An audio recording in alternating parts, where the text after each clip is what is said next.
ಎಲ್ರಿಗೂ ನಮಸ್ಕಾರ. ಇನ್ಫೋಸ್ಟ್ರೀಮ್ ಯೂಟ್ಯೂಬ್ ಚಾನಲ್ಗೆ ಎಲ್ರಿಗೂ ಕೂಡ ಸ್ವಾಗತ. ಈ ವಿಡಿಯೋದಲ್ಲಿ ನಾವು ಇನ್ನೊಂದು ಪ್ರಾಬ್ಲಮ್ ಅನ್ನ ಡಿಸ್ಕಸ್ ಮಾಡ್ತಾ ಹೋಗೋಣ, ಸಬ್ ಗ್ರೂಪ್ ಅಂಡ್ ಕೋಸೆಟ್ಸ್ ಮೇಲೆ. ಸೊ ಇದು ಆಲ್ಮೋಸ್ಟ್ ಫಿಕ್ಸ್ಡ್ ಕ್ವಶನ್ಸ್ ತರ ಬರೋದು, ಸರಿನಾ? ಸೊ ಇದನ್ನ ನೀಟಾಗಿ ನೋಡ್ಕೋಬೇಕು. ಸೊ ಪ್ರತಿ ವರ್ಷ ಕ್ವಶನ್ ಪೇಪರ್ ಅಲ್ಲಿ ಮತ್ತೆ ಮಾಡಲ್ ಕ್ವಶನ್ ಪೇಪರ್ ಅಲ್ಲೂ ಕೂಡ ಕೇಳ್ತಾ ಇರ್ತಾರೆ. ಸೊ ಯಾವ ರೀತಿ ಸಾಲ್ವ್ ಮಾಡೋದು, ಸ್ಟೆಪ್ ಬೈ ಸ್ಟೆಪ್ ಸಾಲ್ವ್ ಮಾಡ್ತಾ ಹೋಗೋಣ, ಅವಾಗ ನಿಮ್ಗೆ ಫುಲ್ ಆನ್ ಫುಲ್ ಮಾರ್ಕ್ಸ್ ಬರಬೇಕು, ಸರಿನಾ? ಈಗ ಕ್ವಶನ್ ಏನ್ ಹೇಳ್ತಾ ಇರೋದು, let G is equal to S4. So S4 ಅಂತ ಅಂದ್ರೆ ನನಗೆ ಈ 4 ಇಂದಾನೆ ಗೊತ್ತಾಯ್ತು. So this is the fourth permutation ಅಂತ ಗೊತ್ತಾಯ್ತು, ಸರಿನಾ? Fourth permutation. ಸೊ ಅದನ್ನ ಸಾಲ್ವ್ ಮಾಡ್ತಾ ಹೋಗೋಣ. First for alpha is equal to 1 2 3 4 2 4 3 1. So ಇಲ್ಲೊಂದು ಶಾರ್ಟ್ ಟ್ರಿಕ್ ಅನ್ನ ಹೇಳ್ಕೊಡ್ತಾ ಹೋಗ್ತೀನಿ ಪ್ರಾಬ್ಲಮ್ ಸಾಲ್ವ್ ಮಾಡ್ಬೇಕಾರೆ. Find the sub group H, determine number of the coset, that is the left coset on H in G, ಸರಿನಾ? ಇಲ್ಲಿ left ಅಂತ ಬರಬೇಕಿತ್ತು, so left ಅನ್ನ ಬರೆಯೋದು ಮಿಸ್ ಮಾಡಿದ್ದೀನಿ. So left coset of H in G ಗೊತ್ತಾಯ್ತಾ? So ಇವಾಗ step by step solve ಮಾಡ್ತಾ ಹೋಗೋಣ. ಸೊಲ್ಯೂಷನ್ ಫಸ್ಟ್ ಅವ್ರು ಏನ್ ಕೊಟ್ಟಿದ್ದಾರೆ ಅದನ್ನ ಬರ್ಕೊಳ್ಳಿ. Given alpha is equal to 1 2 3 4 2 4 3 1. Next e ಅಂತ ಬರ್ಕೊಳ್ಳಿ. ಸೊ ಇದನ್ನ ನಾನು ಜನರೇಟ್ ಮಾಡ್ಬೇಕಂತಂದ್ರೆ ಲಾಸ್ಟ್ ಅಲ್ಲಿ ನನಗೆ ಈ ಒಂದು ವ್ಯಾಲ್ಯೂ ಬರ್ಬೇಕು. ಯಾವ ರೀತಿ? ಫಸ್ಟ್ ರೋ ಏನಿದೆ 1 2 3 4.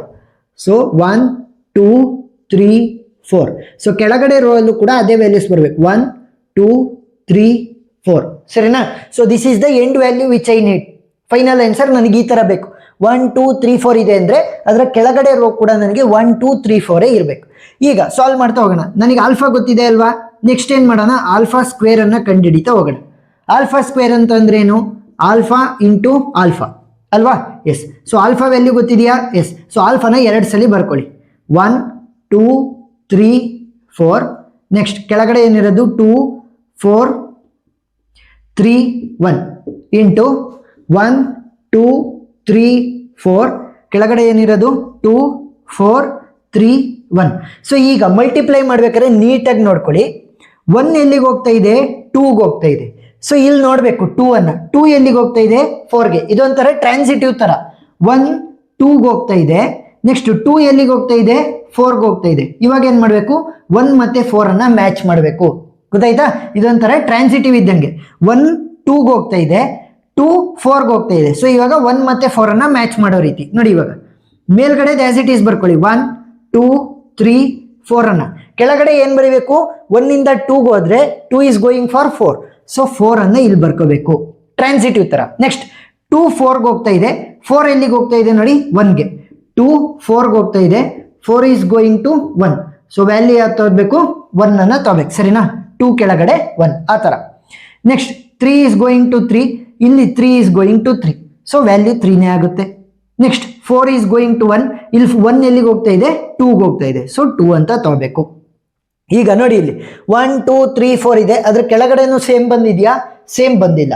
ಸೊ ಇವಾಗ ನೆಕ್ಸ್ಟ್ ಹೋಗೋಣ. ನೆಕ್ಸ್ಟ್ ಏನು? ಆಲ್ಫಾ ಕ್ಯೂಬ್ ಅನ್ನ ಕಂಡುಹಿಡಿಬೇಕು. ಆಲ್ಫಾ ಕ್ಯೂಬ್ ಅಂದ್ರೇನು? Alpha into alpha into alpha. ಇಲ್ಲ ಅಂತಂದ್ರೆ ನೋಡಿ ಇಲ್ಲಿ alpha into alpha into alpha.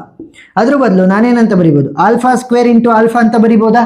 ಯಾಕಂದ್ರೆ ಆಲ್ಫಾ ಸ್ಕ್ವೇರ್ ವ್ಯಾಲ್ಯೂ ನನಗಿಲ್ಲಿ ಸಿಕ್ತು. ನೆಕ್ಸ್ಟ್ ಆಲ್ಫಾ ವ್ಯಾಲ್ಯೂ ಆಲ್ರೆಡಿ ಅವರೇ ಕೊಟ್ಟಿದ್ದಾರೆ. ಸೊ ಅವೆರಡನ್ನು ಕೂಡ ಮಲ್ಟಿಪ್ಲೈ ಮಾಡೋಣ, simple. So alpha square value ಏನು ಬಂದಿದೆ? 1 2 3 4 4 1 3 2 ಇಂಟು ಆಲ್ಫಾ ವ್ಯಾಲ್ಯೂ ಏನು ಕೊಟ್ಟಿದ್ದಾರೆ ಅವರು? 1 2 3 4. ಕೆಳಗಡೆ ಏನು ಕೊಟ್ಟಿರೋದು? 2 4 3 1. ಸೇಮ್ ಕಾನ್ಸೆಪ್ಟ್ ಅನ್ನ ಅಪ್ಲೈ ಮಾಡ್ತಾ ಹೋಗಿ, ಟ್ರಾನ್ಸಿಟಿವ್ ತರ, ಸರಿನಾ? ಇದನ್ನೇನು ಬರೆಯುವಂತ ಅವಶ್ಯಕತೆ ಇಲ್ಲ, ಕಾನ್ಸೆಪ್ಟ್ ಅಂಡರ್ಸ್ಟ್ಯಾಂಡ್ ಮಾಡಿಸೋದಕ್ಕೋಸ್ಕರ ನಾನು ಬರ್ದಿದ್ದು. ಸೊ ಯಾವ ರೀತಿ ಬರೆಯೋದು ಇವಾಗ? ಮೇಲ್ಗಡೆ ಸೇಮ್ 1 2 3 4 ಸೇಮ್ ಉಳ್ಕೊಳುತ್ತೆ. ಈಗ 1 ಈಸ್ ಗೋಯಿಂಗ್ ಟು 4. 4 ಎಲ್ಲಿಗೆ ಹೋಗ್ತಾ ಇದೆ? 1ಗೆ ಹೋಗ್ತಾ ಇದೆ. 1 4ಗೆ ಹೋಗ್ತಾ ಇದೆ. 4 ಈಸ್ ಗೋಯಿಂಗ್ ಟು 1. ಸೊ ಇವಾಗ ಈ ತರ ಟ್ರಾನ್ಸಿಟಿವ್ ಕ್ಲೋಷರ್ ತರ ಬರ್ಕೊಂತ ಹೋಗ್ಬೇಕು. So 1. Next 2 is going for 1. 1 is going for 2. ನೋಡಿ 2 ಈಸ್ ಗೋಯಿಂಗ್ ಫಾರ್ 1 ಮತ್ತೆ 1 ಈಸ್ ಗೋಯಿಂಗ್ ಫಾರ್ 2, ಸರಿನಾ? ಏನಂತ ಬರಿಬೇಕು? 2 ಅಂತ ಬರಿಬೇಕು. Next 3 is going for 3. ಇಲ್ಲೂ ಅಷ್ಟೇ 3 is going for 3. So value ಎಷ್ಟಾಗುತ್ತೆ? 3 ಆಗುತ್ತೆ. 4 ಈಸ್ ಗೋಯಿಂಗ್ ಫಾರ್ 2. ಸೊ 2 ಎಲ್ಲಿಗೆ ಹೋಗ್ತಾ ಇದೆ? 2 ಈಸ್ ಗೋಯಿಂಗ್ ಫಾರ್ 4. ಸೊ 4 ಆಯ್ತು. ಈಗ ನೋಡಿ 1 2 3 4 ಕೆಳಗೂ ಕೂಡ 1 2 3 4 which is equal to e ಅಲ್ವಾ? ಹೀಗೆ ಈಕ್ವಲ್ ಇದೆಯಾ ನೋಡಿ, 1 2 3 4 1 2 3 4 ಹೀಗೆ ಈಕ್ವಲ್ ಆಗಿದೆ. ಸೊ ಈಗ ಏನ್ ಮಾಡ್ತೀನಿ ಅಂತಂದ್ರೆ ಹೆಚ್ಚಿನ ಸೆಟ್ ವ್ಯಾಲ್ಯೂಗಳನ್ನ ಬರಿತಾ ಹೋಗ್ತೀನಿ. So therefore h is equal to, so ಇವಾಗ ಸೆಟ್ ವ್ಯಾಲ್ಯೂಸ್ ಅನ್ನ ಬರಿತಾ ಹೋಗ್ಬೇಕು. ಮೊದಲನೇದು ಒಂದೇನು ಈ ಆಸ್ ಇಟ್ ಈಸ್ ಇದ್ದೇ ಇರುತ್ತೆ, ಯಾಕಂದ್ರೆ that is the final answer which I need. Next left coset ಗಳನ್ನ ಬರಿತಾ ಹೋಗಿ. ಯಾವ ರೀತಿ ಗೊತ್ತಾ, ಆಲ್ಫಾನ ಬರೀರಿ ಫಸ್ಟ್. ನೋಡಿ ಇದರ ಲೆಫ್ಟ್ ಅಲ್ಲಿ ಇರೋದೇನು ಆಲ್ಫಾ ಇದೆ. ನೆಕ್ಸ್ಟ್ ಇಲ್ಲಿ ನೋಡಿ ಆಲ್ಫಾ ಸ್ಕ್ವೇರ್ ಇಂಟು ಆಲ್ಫಾ ಮಾಡಿರೋದು, ಸೊ ಆಲ್ಫಾ ಸ್ಕ್ವೇರ್ ಅನ್ನ ಬರಿಬೇಕು. ಇಷ್ಟೇ, ಈ ಮೂರೇ ಬರೆಯೋದು, ಸರಿನಾ? ಬಲಗಡೆ ಇರೋದನ್ನ ಬರಿಬಾರ್ದು, ಲೆಫ್ಟ್ ಕೋಸೆಟ್ ತರ ಬರಿತಾ ಹೋಗ್ಬೇಕು. E is the final value which I needed. Next alpha, next alpha square. So ಈಗ ನನ್ನ ಹತ್ರ ಎಷ್ಟು ಎಲಿಮೆಂಟ್ ಇದ್ದಂಗಾಯ್ತು, 3 ಎಲಿಮೆಂಟ್ಸ್, ಸರಿನಾ? 3 ಎಲಿಮೆಂಟ್ಸ್ ಅಂತ ಅಂದ್ರೆ ಸೊ ಹೆಚ್ಚಿನ ಆರ್ಡರ್ ಏನಾಗುತ್ತೆ, 3 ಆಗುತ್ತೆ. Therefore order of h is equal to 3. ಯಾಕೆ? ಕೇವಲ 3 ಎಲಿಮೆಂಟ್ಸ್ ಮಾತ್ರ ಇರೋದು. ಈಗ ನೋಡಿ ಇಲ್ಲಿ G is equal to S4 ಅಂತ ಕೊಟ್ಟಿದ್ದಾರೆ.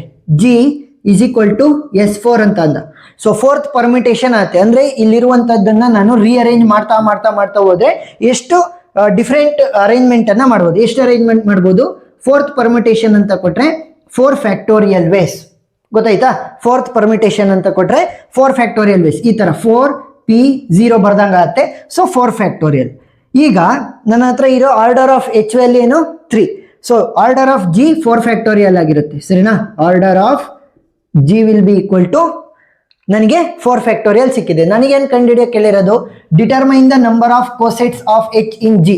ಸೊ ಕೋಸೆಟ್ಸ್ ಅನ್ನ ನಾನು ಇಲ್ಲಿ ಡಿಫೈನ್ ಮಾಡ್ತಾ ಹೋಗ್ತೀನಿ ನೋಡಿ. Therefore number of cosets will be equal to order of G whole divided by order of H. So order of G ಏನು, 4th ಪರ್ಮಿಟೇಷನ್. ಸೊ ಅಂತಂದ್ರೆ 4 ಫ್ಯಾಕ್ಟೋರಿಯಲ್ ಹೋಲ್ ಡಿವೈಡೆಡ್ ಬೈ, ಇಲ್ಲಿ order of H ಏನು 3, ಯಾಕಂದ್ರೆ 3 elements ಮಾತ್ರ ಇರೋದು. 4 factorial ಅಂದ್ರೆ ಯಾವ ರೀತಿ ಬರೀಬಹುದು, ಮ್ಯಾನ್ಯುಯಲ್ ಆಗಿ ಕ್ಯಾಲ್ಕುಲೇಟ್ ಮಾಡ್ತೀನಿ ಅಂದ್ರೆ 4 ಇಂಟು 3 ಇಂಟು 2 ಇಂಟು 1, ಸರಿನಾ? 4 ಇಂದ ಡಿಕ್ರೀಸ್ ಮಾಡ್ತಾ ಮಲ್ಟಿಪ್ಲೈ ಮಾಡ್ತಾ ಬರಬೇಕು, ಹೋಲ್ ಡಿವೈಡೆಡ್ ಬೈ 3. ಸೊ ಈಗ 3 ಮತ್ತೆ 3 ಕ್ಯಾನ್ಸಲ್ ಆಗುತ್ತೆ. 4 2s 8, 8 1s 8. So 8 is the final answer. So 8 is the total number of the cosets, ಅಂದ್ರೆ ಲೆಫ್ಟ್ ಕೋಸೆಟ್ಸ್ ಅಂತ ನಾವು ಕನ್ಕ್ಲೂಡ್ ಮಾಡ್ಬೋದು. This is final answer. ಏನಾದ್ರೂ ನೀವು ಕ್ಯಾಲ್ಕುಲೇಟರ್ ಅಲ್ಲಿ ಸಾಲ್ವ್ ಮಾಡ್ತೀರಾ ಅಂತಂದ್ರೆ ಅದನ್ನು ಹೇಳ್ಕೊಡ್ತೀನಿ ನೋಡಿ. ಈಗ ಕ್ಯಾಲ್ಕುಲೇಟರ್ ಅಲ್ಲಿ ಏನ್ ಮಾಡಬೇಕು, ಈಗ ನನಗೆ ಬೇಕಾಗಿರೋದೆಷ್ಟು, 4 ಫ್ಯಾಕ್ಟೋರಿಯಲ್ ಇಂದು ವ್ಯಾಲ್ಯೂ ಬೇಕಲ್ವಾ? ಸೊ 4 ಅಂತ ಹೊಡೀರಿ. Next shift button, next x inverse button, ಆಮೇಲೆ ಈಕ್ವಲ್ ಅಂತ ಹೊಡೀರಿ, ಸರಿನಾ? ಫಸ್ಟ್ ಏನ್ ಮಾಡಬೇಕು, 4 ಅನ್ನ ಪ್ಲಸ್ ಮಾಡಬೇಕು, ನೆಕ್ಸ್ಟ್ ಶಿಫ್ಟ್ ಅನ್ನ ಪ್ರೆಸ್ ಮಾಡಬೇಕು, ನೆಕ್ಸ್ಟ್ ಎಕ್ಸ್ ಇನ್ವರ್ಸ್ ಅಂತ ಇರುತ್ತೆ ಅದನ್ನ ಪ್ರೆಸ್ ಮಾಡಿ ಈಸ್ ಈಕ್ವಲ್ ಟು ನಾನೇನಾದ್ರೂ ಪ್ರೆಸ್ ಮಾಡಿದ್ರೆ ಅವಾಗ ಏನಾಗುತ್ತೆ, ಫೈನಲ್ ವ್ಯಾಲ್ಯೂ ಬರುತ್ತೆ. ಎಷ್ಟು? 4 ಫ್ಯಾಕ್ಟೋರಿಯಲ್ 24. ಸೊ 24 ಡಿವೈಡೆಡ್ ಬೈ 3 ಅಂತಂದ್ರೆ ಎಷ್ಟಾಗುತ್ತೆ, 8 ಆನ್ಸರ್ ಬರುತ್ತೆ, ಸರಿನಾ? ನೀವು ಮ್ಯಾನ್ಯುಯಲ್ನಾಗಾದ್ರು ಮಾಡ್ರಿ, ಇಲ್ಲ ಅಂತಂದ್ರೆ ಕ್ಯಾಲ್ಕುಲೇಟರ್ ಆದ್ರೂ ಯೂಸ್ ಮಾಡ್ಬೋದು. ಫಸ್ಟ್ ಇಷ್ಟನ್ನ ಬರೆದು ನೆಕ್ಸ್ಟ್ ಇಲ್ಲಿ ಇದನ್ನ ಬರೆದು ಆಮೇಲೆ ಇಲ್ಲಿ ಬರೀರಿ. ಸೊ ಸ್ಪೇಸ್ ಇರಲಿಲ್ಲ, ಅದಕ್ಕೋಸ್ಕರ ನಾನು ಈ ತರ ಮಾಡಿದ್ದು. ಏನೇ ಡೌಟ್ ಇದ್ರೂ ಕೂಡ ಕಮೆಂಟ್ ಸೆಕ್ಷನ್ ಅಲ್ಲಿ ತಿಳಿಸಿ, ನಾನು ಕ್ಲಾರಿಫೈ ಮಾಡ್ತೀನಿ. ವಿಡಿಯೋ ಇಷ್ಟ ಆಗಿದ್ರೆ ಸಬ್ಸ್ಕ್ರೈಬ್ ಆಗೋದನ್ನ ಮರಿಬೇಡಿ. ಸೊ ಈ ಒಂದು ಮಾಡ್ಯೂಲ್ದು ಏನು ಮಾಡ್ಯೂಲ್ ಇದೆ ಆ ಮಾಡ್ಯೂಲ್ದು full playlist link description ಅಲ್ಲಿ ಇರುತ್ತೆ, ನೀವು ನೋಡ್ಬೋದು. ಎಲ್ಲ ಕಾನ್ಸೆಪ್ಟ್ಸ್ ಆಲ್ರೆಡಿ ಕವರ್ ಆಗಿದ್ದಾವೆ. ಬೇರೆ ಮಾಡ್ಯೂಲ್ದು ಕೂಡ ನಾನು ಸಪರೇಟ್ ಪ್ಲೇ ಲಿಸ್ಟ್ ಅನ್ನ ಮಾಡಿದ್ದೀನಿ, ಸರ್ಚ್ ಮಾಡಿದ್ರೆ ನಿಮಗೆ ಸಿಗ್ತಾ ಹೋಗುತ್ತೆ. ಏನೇ ಡೌಟ್ ಇದ್ರೂ ಕೂಡ ಕಮೆಂಟ್ ಸೆಕ್ಷನ್ ಅಲ್ಲಿ ತಿಳಿಸಿ, ನಾನು ಕ್ಲಾರಿಫೈ ಮಾಡ್ತೀನಿ. Thank you for watching.